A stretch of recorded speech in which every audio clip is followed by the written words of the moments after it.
C'est le lieu de ta présence. Nous avons besoin. Merci de prendre le contrôle de ce moment.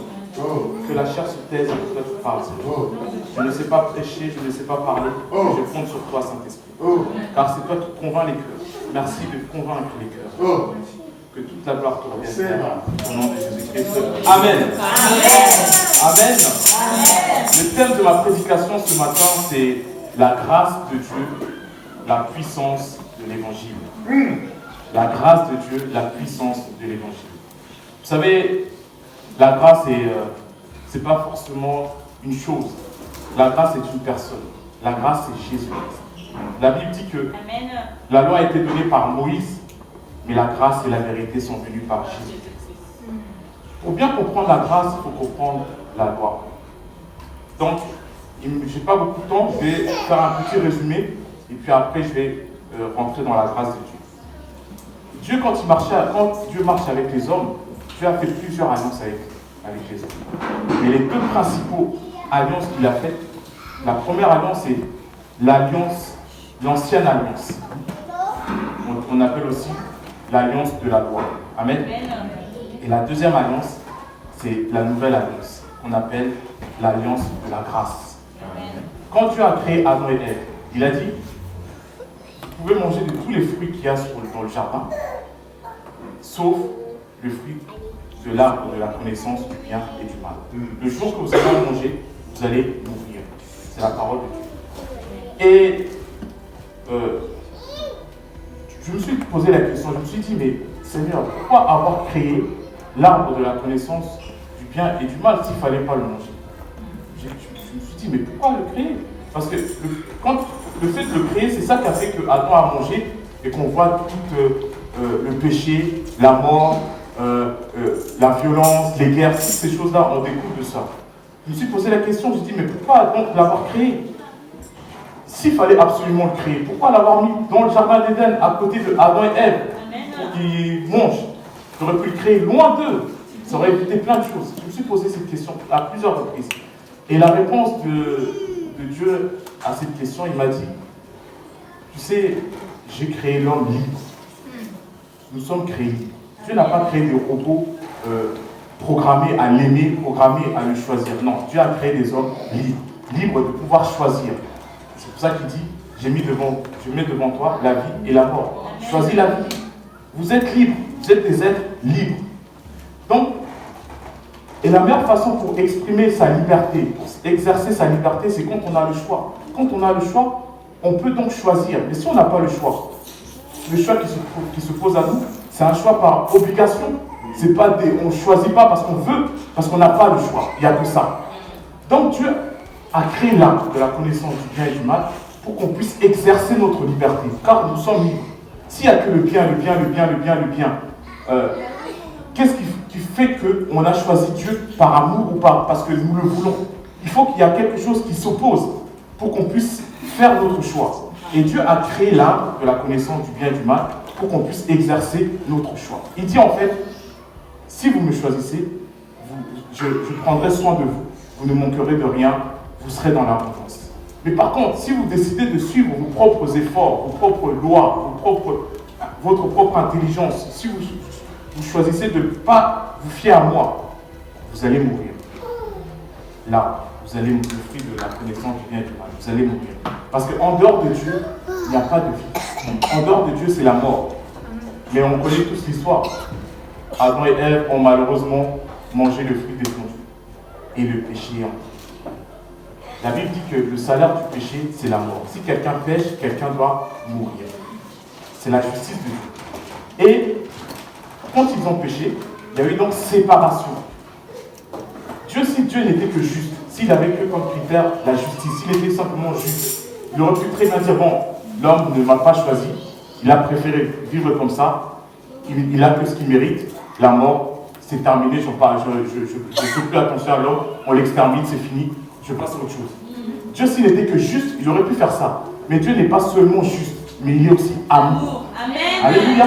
Et il nous a aimés. La Bible dit qu'il nous a tant aimés, qu'il a donné son Fils. Alléluia. Amen. Dieu nous a. C'est pas notre amour entre nous par intérêt, ou parce que tu m'as fait du bien, je t'aime, ou parce que tu es mon sang, je t'aime. Ça n'a rien à voir. Dieu nous aime indépendamment de nos œuvres. C'est pas parce qu'on a fait quelque chose de bien que Dieu nous a aimés. Non.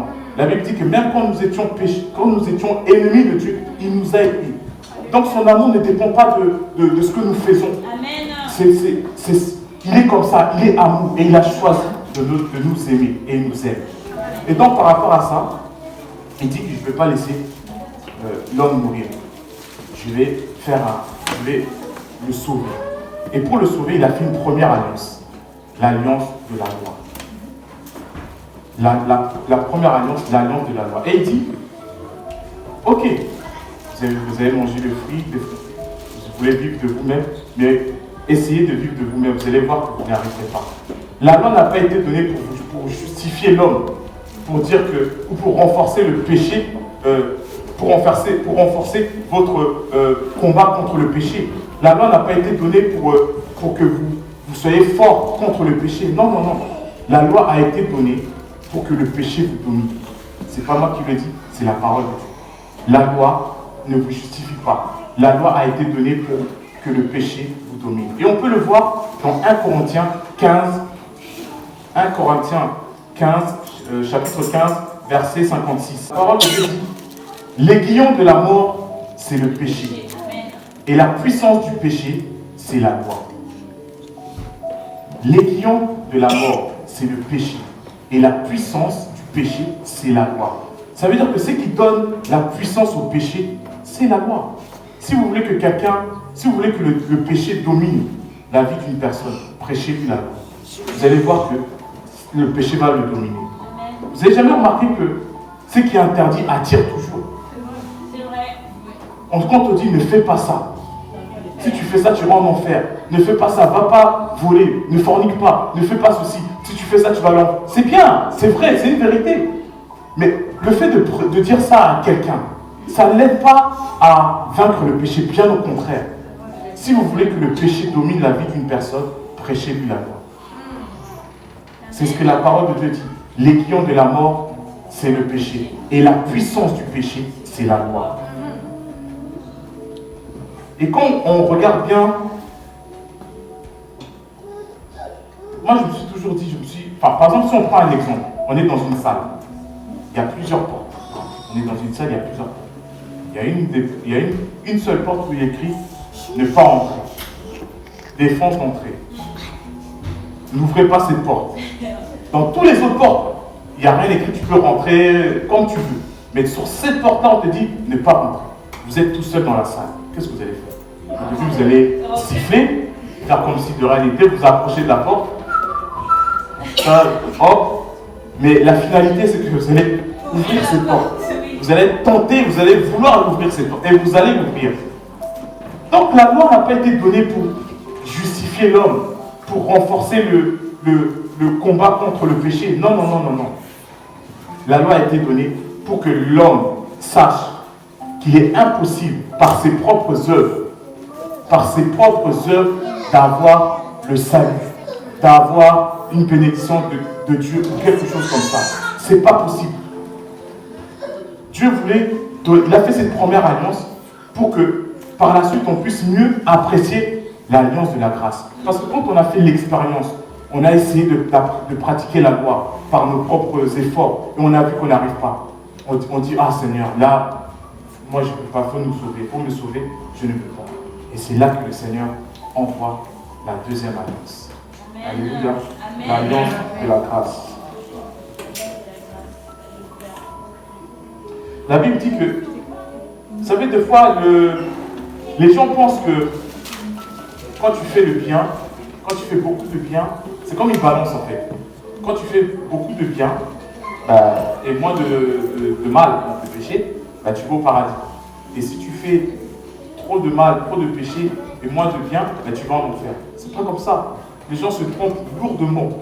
Les gens se trompent lourdement. Et on peut le voir dans Jacques 2,10. Jacques, chapitre 2, verset 10. Je vais lire la parole de Dieu. Jacques 2, verset 10, il dit « Car quiconque observe toute la loi mais pêche contre un seul commandement devient coupable de tous. Cela veut dire que si par exemple il y a 600 commandements, tu respectes les 599 commandements, tu les respectes tous, à part, tu respectes les 599 commandements, tu pêches sur un seul, il te restait juste un, mais tu as péché. La Bible dit que c'est fait comme si tu as péché, tu as fait tous les péchés là, c'est comme si tu es coupable de tout. Donc tu ne peux pas définir ton paradis par rapport à tes œuvres, bien ou pas bien. C'est pas possible. C'est impossible.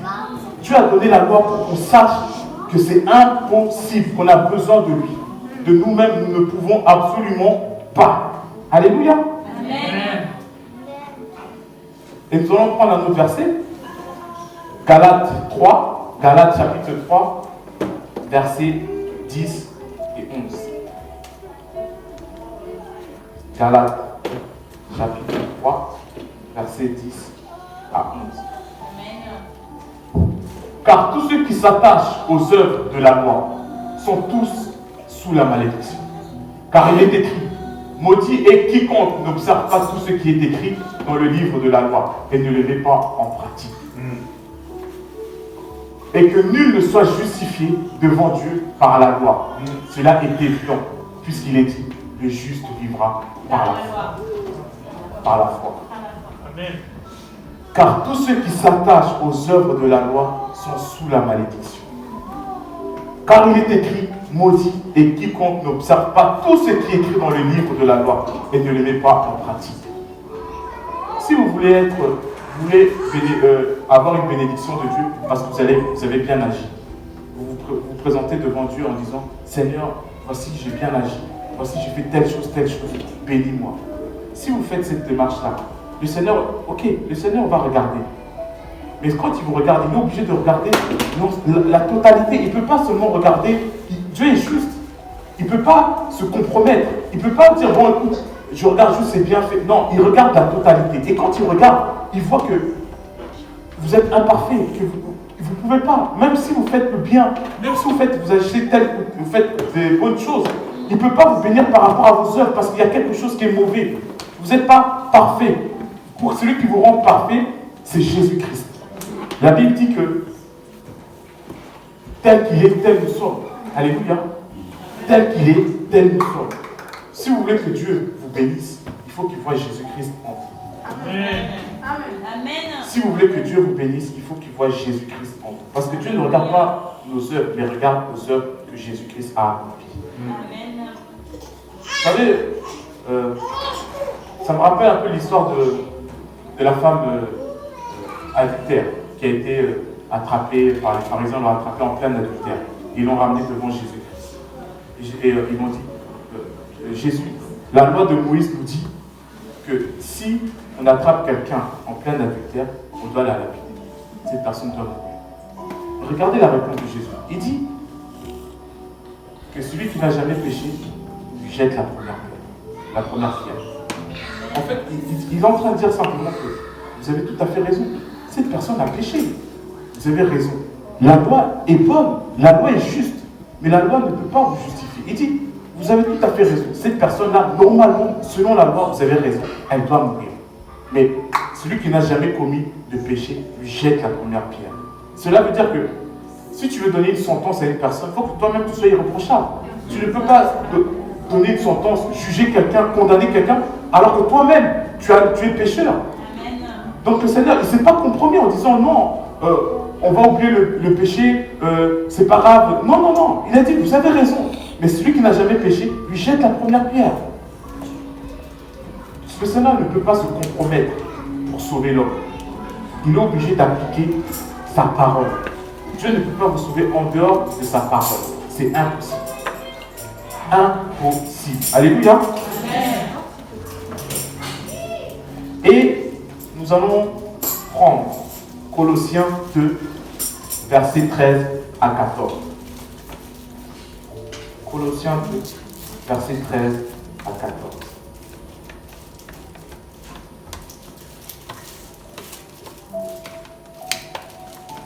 Vous qui étiez morts par vos offenses et par l'incirconcision de votre chair, il vous a rendu à la vie avec lui, en nous faisant grâce pour toutes nos offenses. Verset 14. Il a effacé l'acte dans les ordonnances nous condamnait et qui subsistait contre nous. Et il a détruit en le clouant à la croix. Alléluia. Vous qui étiez morts par vos offenses et par l'incirconcision de votre chair, il vous a rendus à la vie avec lui, en nous faisant grâce pour toutes nos offenses. Quand Dieu a envoyé la grâce, Jésus est venu accomplir la loi. Il n'est pas venu abolir la loi. Quand on dit abolir la loi, c'est-à-dire qu'on fait comme si la loi n'existait pas, on ne tient plus compte de la loi, on abolit la loi. Jésus n'est pas venu faire ça. Jésus est venu accomplir la loi pour nous, pour que nous soyons sauvés. Les exigences de la loi pour prétendre être en présence de Dieu, Jésus l'a accompli. De manière à ce que tous ceux qui sont en Jésus-Christ, Dieu ne voit pas le pasteur, Dieu ne voit pas Déborah, mais il voit Christ. Amen. Et quand Dieu voit Christ, il voit son enfant. Alléluia. Nous sommes tous des enfants de Dieu.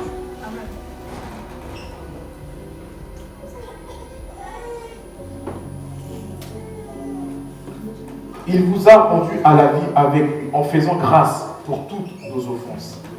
Il a effacé l'acte dans les ordonnances nous condamner et qui subsistait contre nous. Il a détruit en le clouant à la croix. Moi, ce qui m'intéresse, c'est que nous faisons grâce pour toutes nos offenses.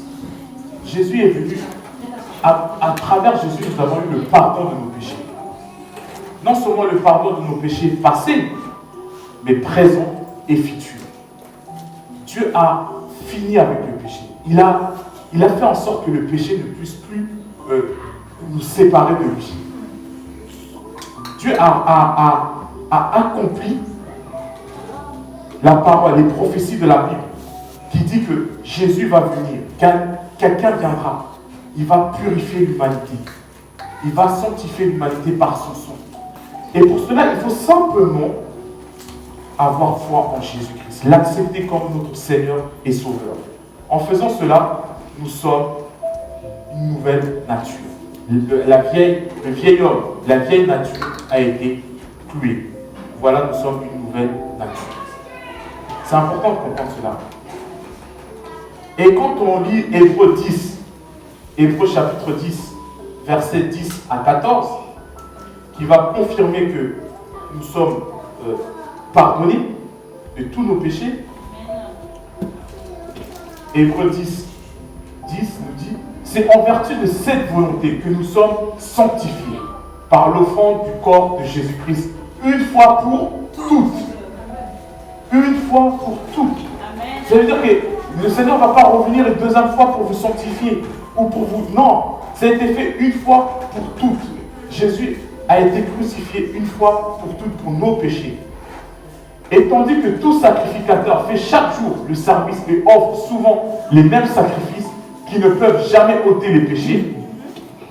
Vous savez que dans l'Ancien Testament, on faisait les sacrifices de nos péchés. On tuait des agneaux, on donnait en sacrifice pour que le péché soit pardonné. Mais ça c'était qu'un temps. C'était pas, on était obligé de faire ça à chaque fois, chaque année, on est obligé de répéter. Et là, en fait, le verset nous dit que lui, après avoir offert un seul sacrifice pour les péchés, s'est assis pour toujours à la droite de Dieu. Jésus s'est offert. Jésus a été l'agneau de Dieu qui ôte le péché du monde. Il s'est offert une fois pour toutes. Et après cela, il s'est assis. Donc, tu peux pécher. Ça arrive qu'on pêche. Mais ce n'est pas notre nature. Puisque la nature pécheresse, la nature qui faisait que le péché nous dominait, a été cloué, a été mort à la croix. Et nous sommes ressuscités avec Jésus-Christ.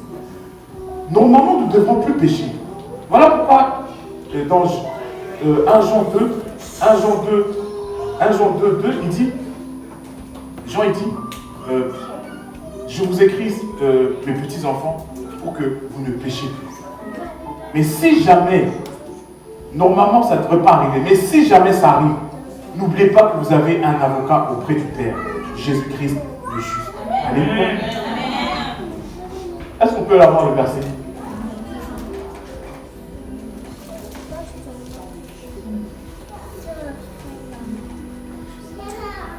Alléluia. Amen.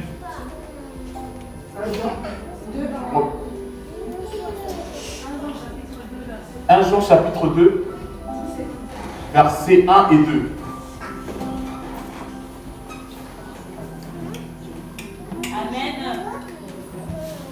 Mes petits enfants, je vous écris ces choses afin que vous ne péchiez point.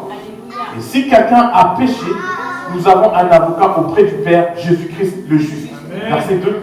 Il est lui-même une victime expiatoire pour nos péchés, non seulement pour les nôtres, mais aussi pour ceux du monde. Alléluia. Du monde entier. Alléluia.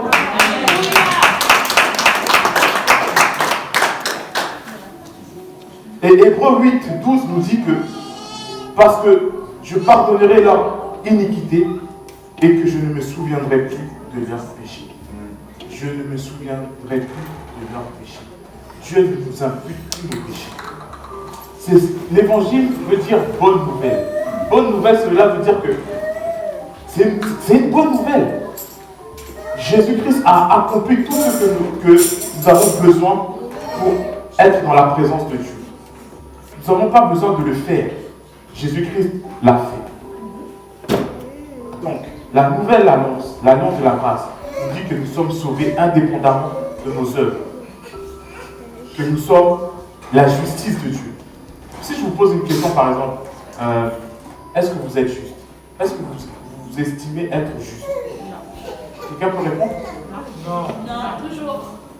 Vous estimez que vous n'êtes pas juste, que vous avez toujours besoin de faire des efforts ou de faire le bien pour être juste. Ouais. La parole de Dieu nous dit. Prenons Romains 5. Romains chapitre 5, versets 17 à 19. Voici ce que la parole de Dieu déclare. Si par l'offense d'un seul, la mort a régné par lui seul, à plus forte raison, ceux qui reçoivent l'abondance de la grâce et du don de la justice régneront-ils dans la vie par Jésus-Christ lui seul. Verset 18. Ainsi donc, comme par une seule offense, la condamnation a atteint tous les hommes, de même, par un seul acte de justice, la justification qui donne la vie s'étend à tous les hommes. Verset 19. Car, comme par la désobéissance d'un seul, Adam, car par la désobéissance d'un seul homme, beaucoup ont été rendus pécheurs. De même, par l'obéissance d'un seul, Jésus-Christ, beaucoup seront rendus justes. Amen. Beaucoup seront rendus justes. Comment ils seront rendus justes? Par l'obéissance d'un seul. Par l'obéissance de Jésus-Christ, beaucoup seront rendus justes. Cela veut dire que vous êtes juste, c'est pas parce que vous voyez quelque chose de bien, une injustice, vous réparez cette injustice, que cela fait de vous quelqu'un de juste devant Dieu. Non, non, non, non, non. La parole de Dieu dit que c'est l'obéissance de Jésus-Christ qui a rendu tous ceux qui ont mis foi en Jésus-Christ des justes. Indépendamment de vos œuvres, vous êtes des justes. Dieu vous considère comme étant juste. Pourquoi? Parce que vous avez Christ en vous. Amen. Votre justice ne dépend pas si vous faites le bien ou si vous ne faites pas le bien. Vous êtes juste. C'est la parole de Dieu qui le dit, c'est pas moi.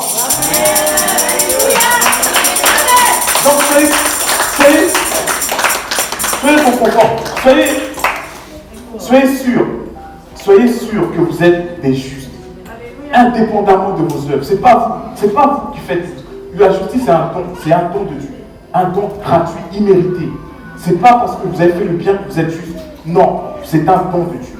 Et pour ceux qui pensent encore que la justice s'obtient toujours par les œuvres, lisons Galates 2, verset 21. Galates chapitre 2, verset 21.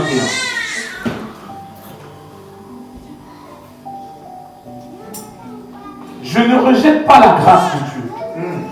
Car si la justice s'obtient par la loi, Christ est donc mort en vain.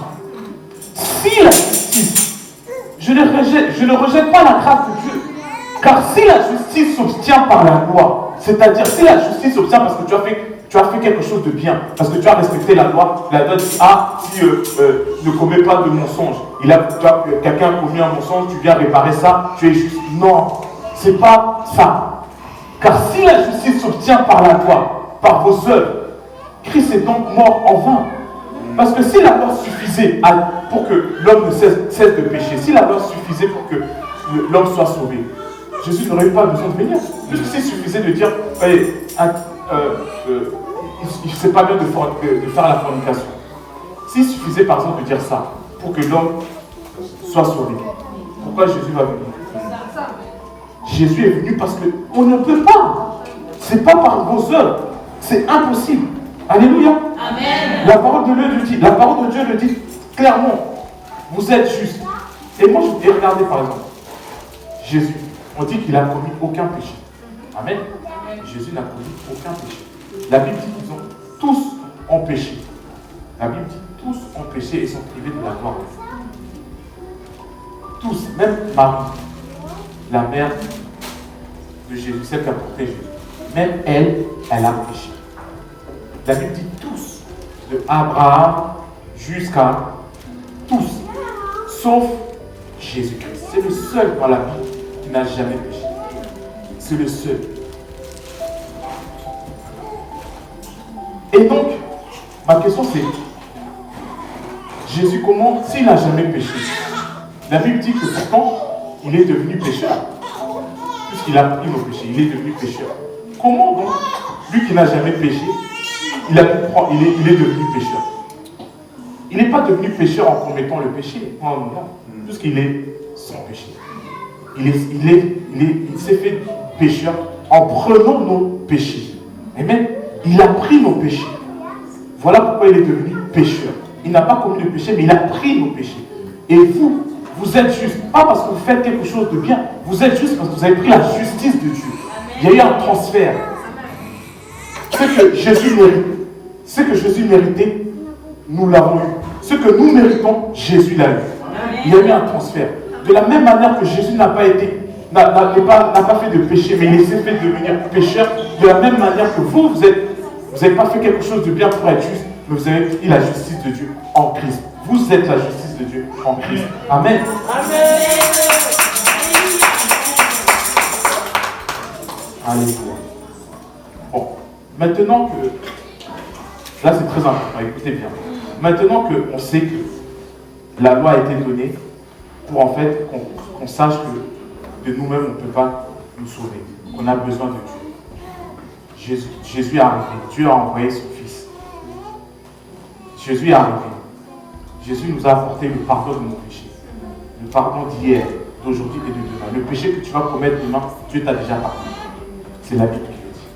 Et ensuite, il nous a réconciliés avec lui. Il nous a pardonné. Nous sommes sauvés indépendamment de nos œuvres. Amen. Amen. La question qu'on peut se poser maintenant, c'est mes frères, maintenant tu es en train de me dire que je peux donc aller prendre la femme de mon voisin, puisque il n'y a pas de conséquences. Dieu m'a pardonné. Avant même que je fasse le péché, Dieu m'a pardonné. Donc cela veut dire que je peux donc aller prendre la femme de mon voisin ou vivre dans le péché comme je veux. Si vous vous posez cette question-là, ça me rassure, en fait. Ça me rassure. Je me dis, je suis dans la bonne voie. Pourquoi je dis ça? Parce que Paul, l'apôtre Paul, celui qui a eu la révélation de l'évangile. Les autres, ils ont été enseignés, etc., etc. Mais Paul, lui, a reçu la révélation directe. Dieu lui a révélé l'évangile. Et lui, il prêchait la grâce. Ce que je suis en train de vous prêcher là, Paul le prêchait. Et ça emmenait les gens à poser la question. Donc quoi? Que tu nous dis? Donc on peut aller vivre dans le péché? On peut faire ce qu'on veut? Et Paul avait répondu, avait donné deux raisons à laquelle on ne dit absolument pas. C'est une double négation. Il dit, mais c'est pas possible. Mais non. Et on va le voir dans Romains chapitre 6, versets 1 à 2. Romains chapitre 6, versets 1 à 2.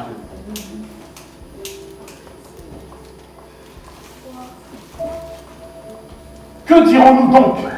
C'est-à-dire que demeurions-nous dans le péché afin que la grâce abonde? Que dirons-nous donc? Donc on peut aller donc vivre dans le péché afin que la grâce abonde, qu'on soit encore plus sauvé. Verset 2. Loin de là, nous qui sommes morts au péché, comment vivrons-nous encore dans le péché? En fait, il est en train de dire que, en tant qu'enfant de Dieu, né de nouveau, quand nous acceptons Jésus-Christ, la Bible dit que le vieil homme, la vieille nature est mort. Nous sommes ressuscités avec Christ. Donc cette vieille nature qui nous poussait à pécher, cette vieille nature qui nous poussait à ce que le péché nous domine, a été crucifiée, on est mort. Le péché ne peut plus nous dominer. Le péché ne peut plus nous dominer. Cette vieille nature a été crucifiée à la croix de Golgotha. Et dit que nous sommes morts au péché. Nous sommes morts au péché. Nous qui sommes morts au péché. Comment vivrons-nous encore dans le péché? Le péché ne peut pas nous dominer. Parce que nous sommes morts au péché. Les gens pêchent. Quand les gens pêchent, ce n'est pas parce qu'ils pêchent. L'action de péché, en fait, c'est à cause de ta nature. En fait.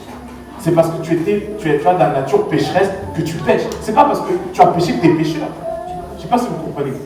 C'est qui fait ta nature, c'est la nature qui fait que tu es pécheur. Et le fruit de ça, c'est l'action du péché. Mais ce qui faisait que cette nature qui nous poussait à pécher a été crucifiée, mort.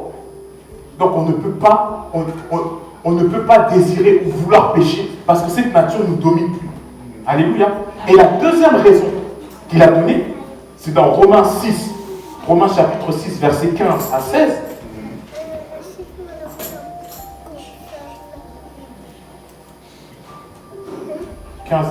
Ouais. Quoi donc? Pécherions-nous parce que nous sommes non sous la loi, mais sous la grâce? Là, il répète encore, loin de là. Verset 16.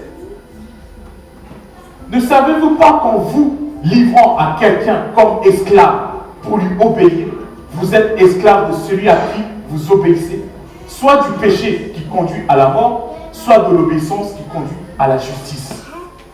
Là, il est en train de dire, en fait, en tant qu'enfant de Dieu, nous ne voulons pas que Satan rentre dans notre vie. Quand on pêche, on ouvre des portes au diable. Quand nous péchons, nous ouvrons les portes au diable.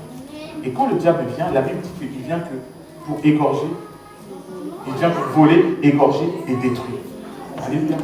Le diable, quand il vient pour ça. Donc quand on pêche, on ouvre des portes au diable d'entrer.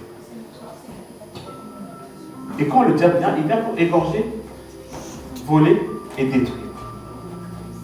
Donc nous ne voulons pas que le diable vienne dans notre vie pour faire du mal. Donc on ne va pas vouloir aller pécher ou vivre dans le péché pour ouvrir les portes pour que le diable rentre. Non, non, non. Nous ne voulons pas. Même si un chrétien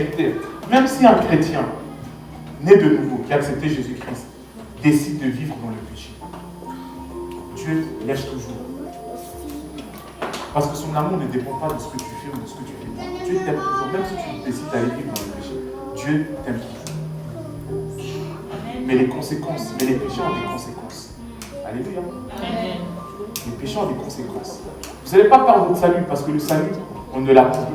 Vous savez, quand Dieu tient quelqu'un dans la main, personne ne peut venir l'arracher. Même pas vous. Voilà pourquoi Paul dit, mais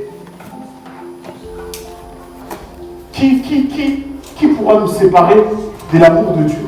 Il se pose la question, il dit, est-ce que c'est la vie, la mort, les choses passées, les choses à venir?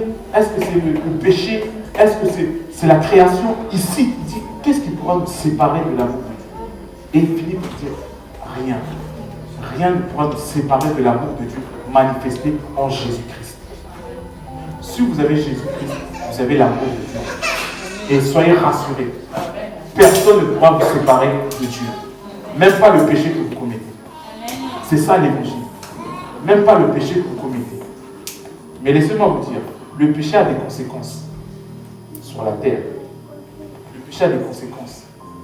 Parce que si vous tuez quelqu'un, vous allez en prison. Dieu vous aimera toujours, même en prison, Dieu va vous aimer. Il y a des conséquences. Vous péchez, vous allez, vous commettez l'adultère, la fornication. Il y a des conséquences. Il y a des gens qui souffrent et vos actions entraînent d'autres. Alléluia. Le péché est mauvais. Le péché est destructeur.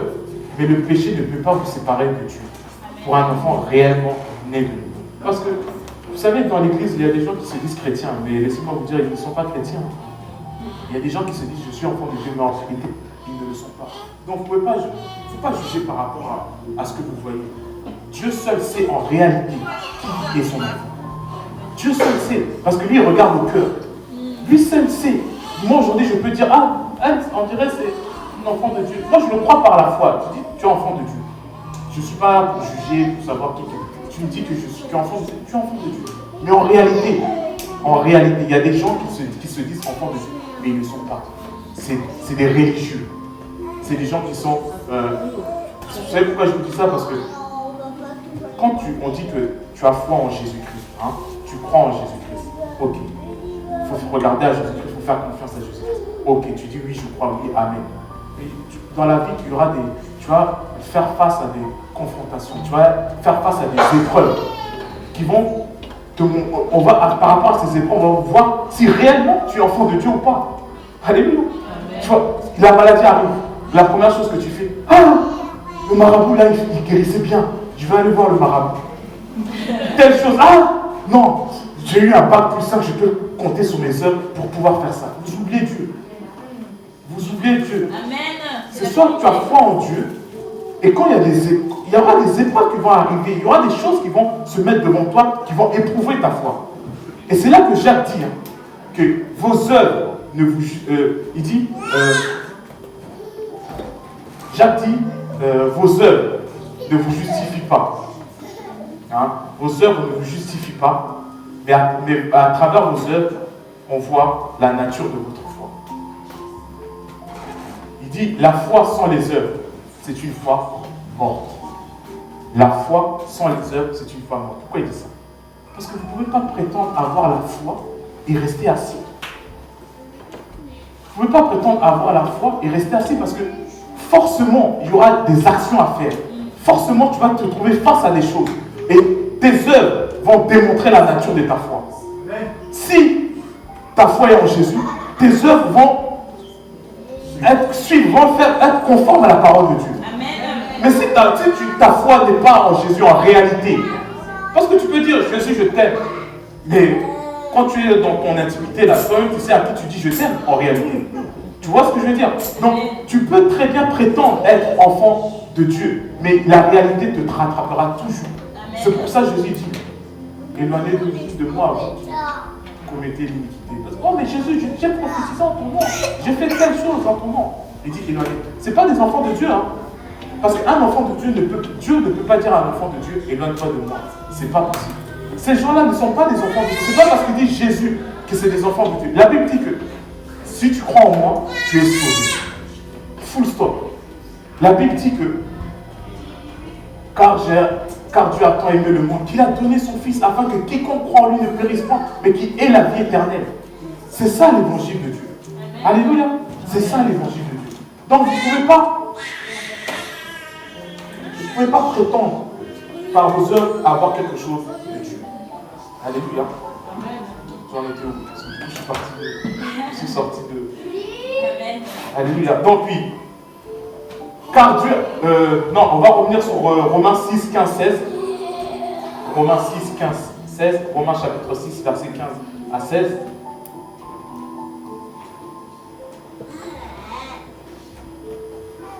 Toi donc, chers, cachons-nous parce que nous sommes non sous la loi, mais sous la grâce, loin de là. Verset 16.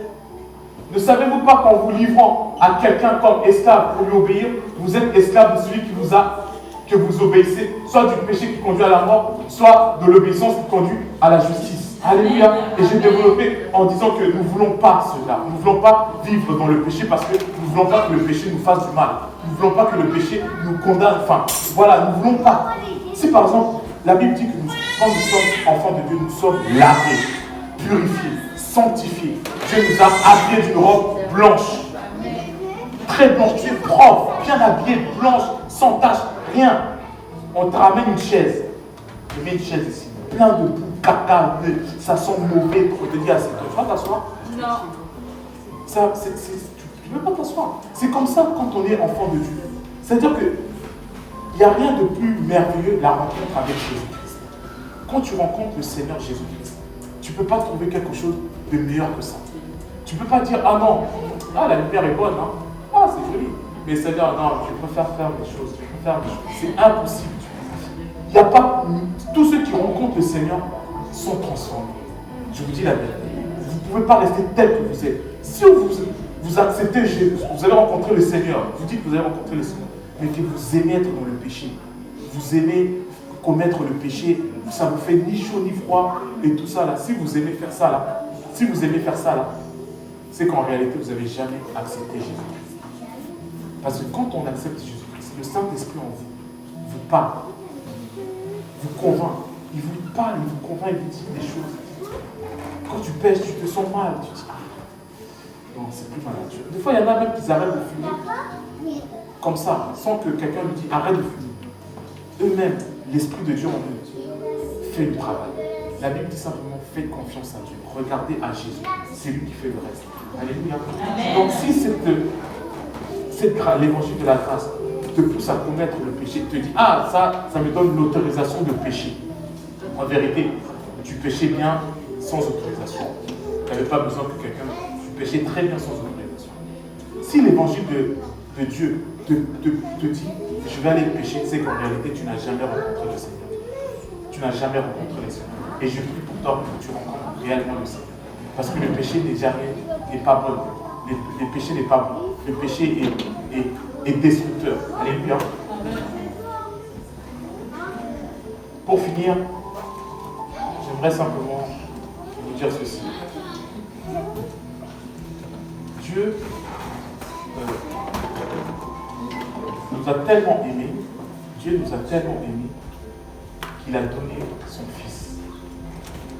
Et donner son Fils, une relation entre un enfant et son père, c'est très spécial. Moi, je regarde ma vie avec mes enfants, je les aime tellement. Et la Bible dit que, mauvais que vous êtes, vous savez donner de bonnes choses à vos enfants. À combien plus forte raison, moi, votre Père, le véritable, je ne vous donnerai pas des choses. Et cette relation, je prie vraiment que vous puissiez l'expérimenter.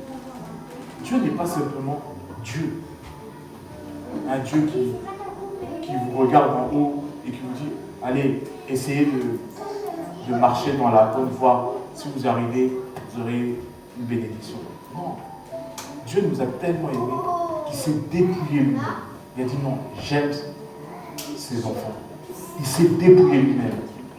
Il s'est fait chair. Il est arrivé sur la terre. Il a marché parmi les hommes. Et il a accompli ce dont nous n'arrivons pas à accomplir. Et la Bible dit tous ceux qui sont en lui sont devenus des enfants de Dieu. Bien-aimés, rassurez-vous que vous êtes enfants de Dieu. Si vous êtes rassurés d'être enfants de Dieu, vous avez tout en Jésus-Christ. Dans le salut, il y a la guérison, la délivrance, il y a la joie, la paix, il y a tout, absolument tout. Mais ce qui fait que les chrétiens tombent souvent, c'est parce qu'ils ne savent, ils croient mal. Ils pensent qu'ils doivent mériter quelque chose de Dieu par leurs efforts, par leur... Et quand Dieu regarde à ça, il ne peut pas vous bénir. Il veut vous bénir, mais il ne peut pas parce qu'il est juste. Il est obligé, il doit regarder à vos yeux, il est obligé de regarder la totalité. Il est obligé de regarder. Et quand il voit un seul péché en vous, ça vous disqualifie. Les gens disent, Seigneur, si tu me fais ça, je vais faire ça. Mais vous n'avez rien compris. Jésus a tout fait. Regarde simplement à Jésus-Christ. C'est ça la bonne nouvelle. Alléluia. Regardez à Jésus-Christ. Donc, j'aimerais, Si quelqu'un aujourd'hui a entendu cette bonne nouvelle de l'évangile de la grâce, et que vous n'avez pas encore accepté Jésus-Christ comme votre Seigneur et Sauveur, il est encore temps. Il est encore temps. Saisissez l'occasion ce matin d'accepter réellement Jésus-Christ comme votre Seigneur et Sauveur. Alléluia. Donc si quelqu'un est ici qui ne l'a jamais fait, qui veut le faire, qu'il se lève et nous allons prier ensemble. Alléluia. Si vous avez déjà accepté Jésus-Christ comme votre Seigneur et Sauveur, laissez-moi alors vous dire, vous ne pouvez rien faire pour mériter quoi que ce soit. Jésus-Christ a tout accompli. Continuez à regarder à Jésus-Christ. Faites-lui confiance. C'est lui qui fait naître en vous le vouloir et le faire. C'est sa parole. C'est lui qui fait tout à travers vous. Faites-lui confiance. Alléluia. Amen. Que le Seigneur vous bénisse. Amen.